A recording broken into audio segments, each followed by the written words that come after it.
Hey friends, I have a book here called A Piglet Named Mercy, and I chose to read this to you guys today because last year when I started reading Mercy Watson to my class, they could not get enough. We read all the Mercy Watson books, and then there's some other books about the characters that you meet along the way with Mercy that have their own stories if you're interested in checking those out. But one question that we as a class always had is, how in the world did Mercy end up with the Watsons? He seemed to just kind of be there, even though that author does a great job of introducing you to Mercy and the Watsons at the beginning of all of his books. How did they become a family? Did they just go to the store and buy a pig? What happened?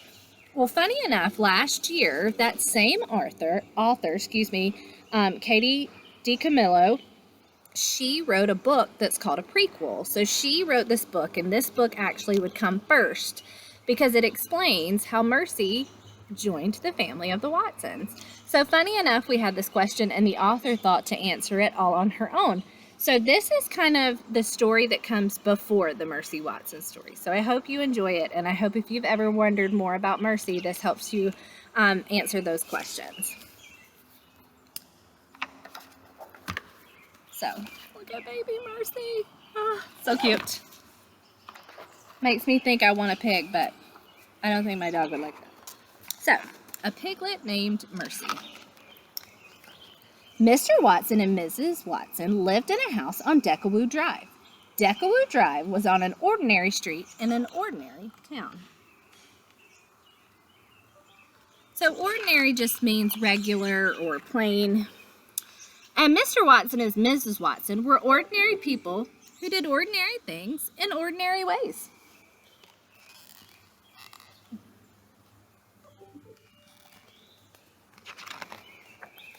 One day, Mrs. Watson said to Mr. Watson, "I wonder if we aren't just the tiniest bit too predictable." "Predictable? Us?" said Mr. Watson. "Surely not. It's just that sometimes I wish different things would happen," said Mrs. Watson. "Things are just fine the way they are," said Mr. Watson.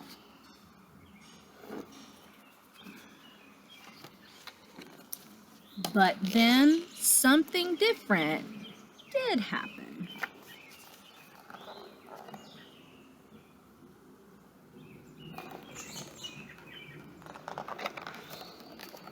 Someone very small and not ordinary at all found her way to the Watsons' house on Deckawoo Drive.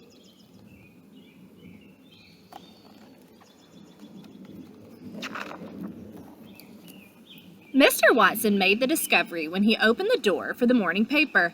"Mrs. Watson," he called, "come see."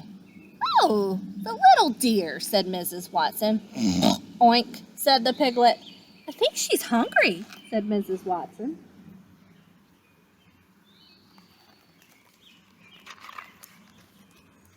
"Is that a pig?" said Eugenia Lincoln. Eugenia Lincoln lived next door and did not approve of surprises or pigs.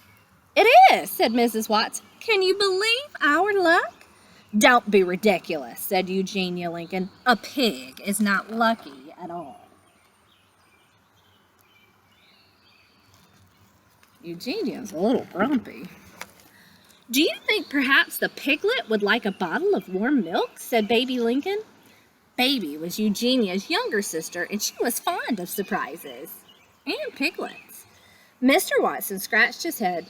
A bottle of milk? I don't know. This is all so unpredictable." "Leave it to me," said Baby Lincoln. Said the piglet again.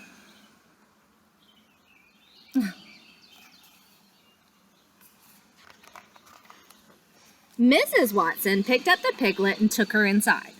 She wrapped her in a blanket. "Have you ever seen anything so darling?" she said. "Never," said Mr. Watson. Mean, look at that cute little thing. I want one. Not really. "Here is the warm milk," said Baby Lincoln. "I have it right here." Eugenia said, "That's absurd." The pig did not think it was absurd at all. She drank the entire bottle.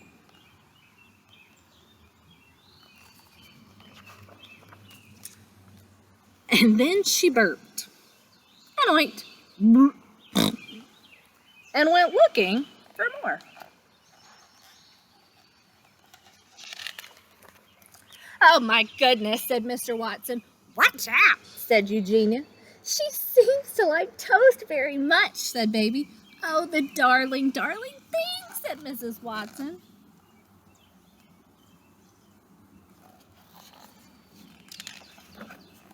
"Mr. Watson," said Mrs. Watson, "perhaps you would like to hold her for a bit."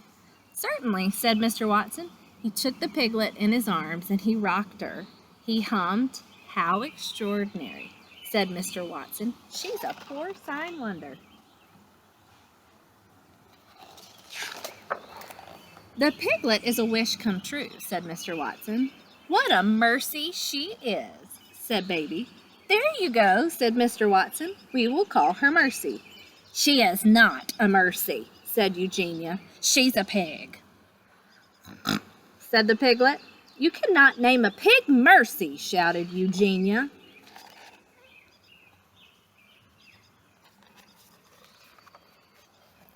But they did name her Mercy. She was entirely unpredictable. She was not at all ordinary, and she was very, very loved. So that's how they became a family, and that's how they got her. And that also showed us without using words, so we would have to use our inferencing skills to see this. But if you go back, you'll notice that what did she go after in the kitchen? That hot butter bread she loves so much. And that hot butter bread has a way of showing up in all of the stories. So I hope you liked this one. And if you're looking for more stories like this one or Mercy stories, Tales of Deckawoo Drive is a series, and it's a wonderful book that has a lot of the same characters that you'll enjoy. Thanks for listening.